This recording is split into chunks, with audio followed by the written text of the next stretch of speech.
de Deus, o homem e a mulher foram feitas iguais. E interessante que o livro do Gênesis diz que Deus fez a mulher para que estivesse diante do marido, né?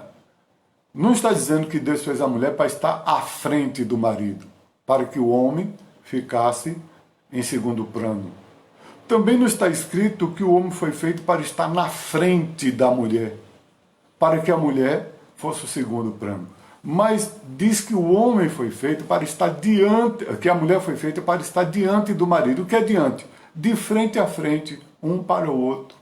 E para que a mulher fosse a disjuntora do homem, né?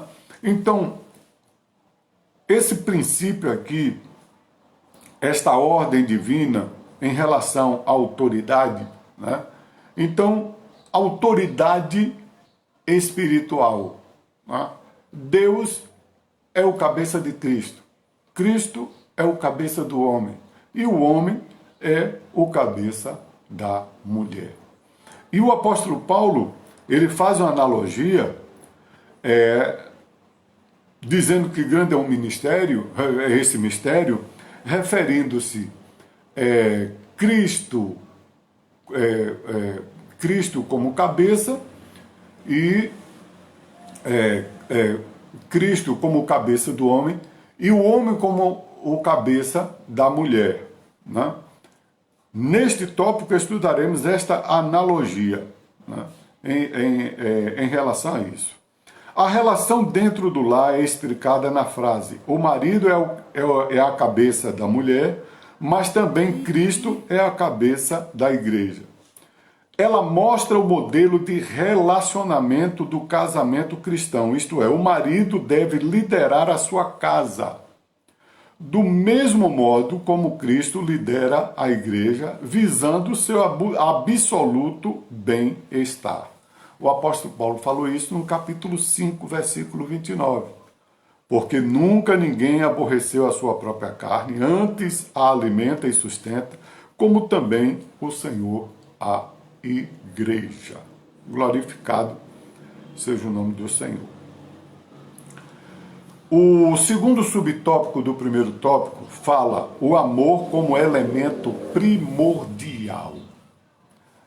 O marido, além de liderar, deve também amar a sua esposa, assim como Cristo amou a igreja. Essa é a afirmação do apóstolo Paulo escrevendo aos Efésios, no capítulo 5, versículo 25. Vós, maridos, amai vossa mulher, como também Cristo amou a igreja e a si mesmo se entregou por ela. Marido amar a mulher como Cristo amou a igreja. Como foi que Cristo amou a igreja? Um amor sacrificial. O Senhor Jesus deu a vida pela a sua igreja. Se o marido ama a igreja, se o marido ama a esposa como Cristo ama a igreja, ele jamais vai humilhá-la. Ele jamais vai colocar um jugo sobre a mulher. Ele vai ter a mulher como um objeto, como uma escrava. Por quê? O comportamento, o relacionamento de Cristo para com a igreja foi de entrega. O apóstolo Paulo, escrevendo aos Filipenses, capítulo 2, a partir do versículo 5, diz que haja em vós o mesmo sentimento que houve em Cristo Jesus, que subsistindo na forma de Deus, não tomou por usurpação em ser igual a Deus, mas esvaziou-se da sua glória, tomando a forma de servo e habitando em nosso meio. Pelo amor à igreja, Cristo humilhou-se. Ele deixou o esplendor da glória. Ele, sendo o Criador, tomou a forma de criatura. Ele se humilhou até a morte e morte de cruz para dar a salvação à sua igreja. E é isso que o apóstolo Paulo, escrevendo aos Efésios, está dizendo que deve ser o comportamento do marido. Amar, zelar, cuidar, respeitar a esposa. Não é? Terceiro subtópico do primeiro tópico, o cuidado do marido à esposa. A Escritura enfatiza que a esposa é parte do marido ao declarar: quem ama a sua mulher, ama a si mesmo. Quem ama a sua mulher, ama a sua própria pessoa.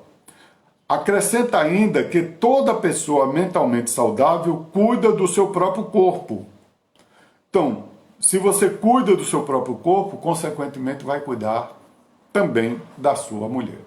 Se uma pessoa não cuida bem do seu próprio corpo, ele não ama a si mesmo, porque ele não cuida do corpo, né?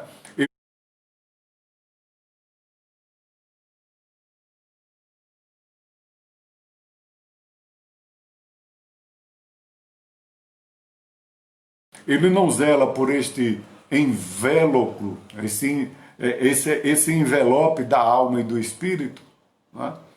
Foi o apóstolo Paulo aqui, no capítulo 5, versículo 29, aos Efésios, dizendo: porque nunca ninguém aborreceu a sua própria carne, antes a alimenta e sustenta, como também o Senhor a igreja. Assim como nós alimentamos e sustentamos o nosso corpo, Cristo alimenta e sustenta a igreja, e o marido deve alimentar e sustentar a esposa. Consequentemente, se a esposa trabalhar, se a esposa tiver renda própria, ela irá complementar a renda familiar. Isso mesmo, porque a responsabilidade de dar o mantimento, a provisão da família é o marido.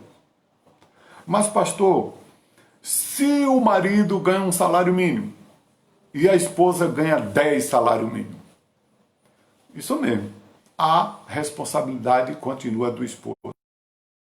Dos 10 salários que a esposa ganhar, ela vai complementar aquilo que o salário do marido não deu. Eu já tive conhecimento de vários casos de marido, por o salário dele ser pouco e da esposa ser grande, ele ficar se amarrando. Paga isso porque você não paga, você ganha mais do que eu, né? Então, a responsabilidade é do marido de prover, de alimentar, de cuidar e de sustentar. Neste primeiro tópico, como nós podemos resumir este primeiro tópico? Ao marido, Deus delegou a liderança do lar e o dever de amar sua esposa com verdadeiro altruísmo. Então, resumindo este primeiro tópico, é da responsabilidade do marido de liderança e de responsabilidade do marido de amar a sua esposa com verdadeiro altruísmo, assim como Cristo ama a sua igreja. O segundo tópico, ele nos fala a conduta da crente como esposa, né? A conduta da esposa, da mulher. De acordo com a analogia paulina em relação ao matrimônio, a mulher casada é comparada à igreja de Cristo. Nesse ponto, veremos a conduta requerida da esposa cristã. Primeiro tópico do segundo, primeiro subtópico do segundo tópico. As Escrituras ensinam a sujeição de uns aos outros no temor de Deus. É no versículo 21 do capítulo 5 aos Efésios. Sujeitando-vos uns aos outros no temor de Deus. A esposa é sujeita ao marido por um princípio bíblico, por uma ordem bíblica, mas, concluindo, o apóstolo diz: sujeitando-vos uns aos outros, sujeitando-os em amor. Nessa perspectiva, alguns exemplos de submissão são apresentados das esposas aos seus maridos. No versículo 22, o apóstolo Paulo diz: vós mulheres, sujeitai-vos ao vosso marido como ao Senhor.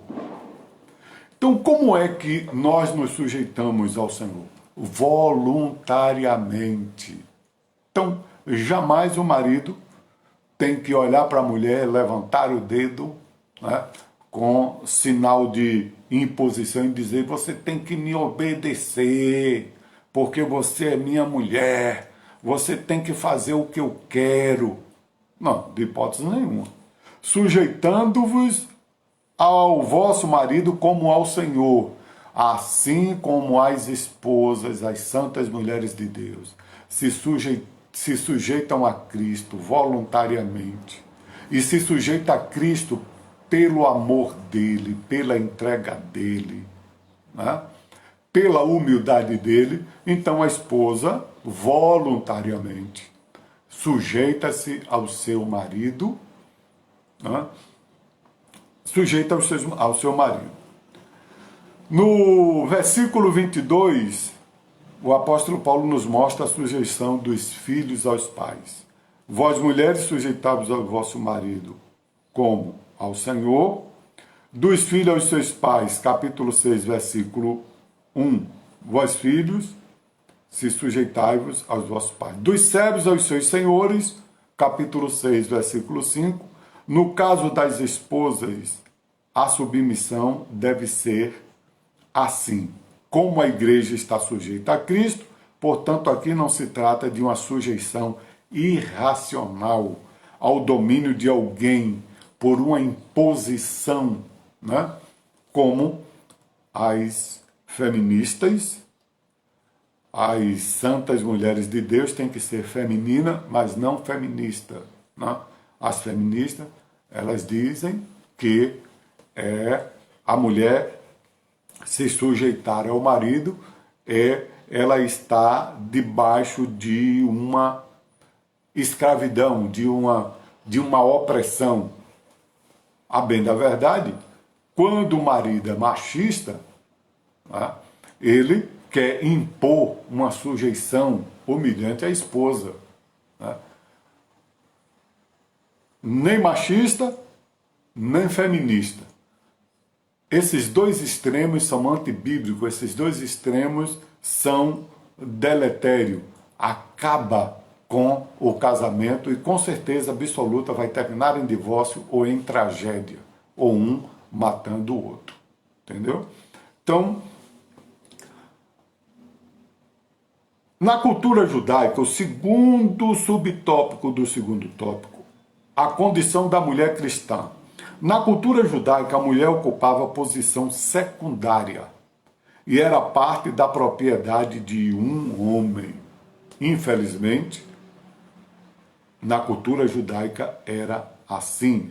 Gênesis 31, versículo 13, 14 e 15. Eu sou o Deus de Betel, onde tens ungido uma coluna, onde me tens feito o voto, levanta-te agora, sai-te desta terra e torna-te à terra da tua parentela. Então responderam Raquel e Leia e disseram-lhe: há ainda para nós parte ou herança na casa de nosso pai?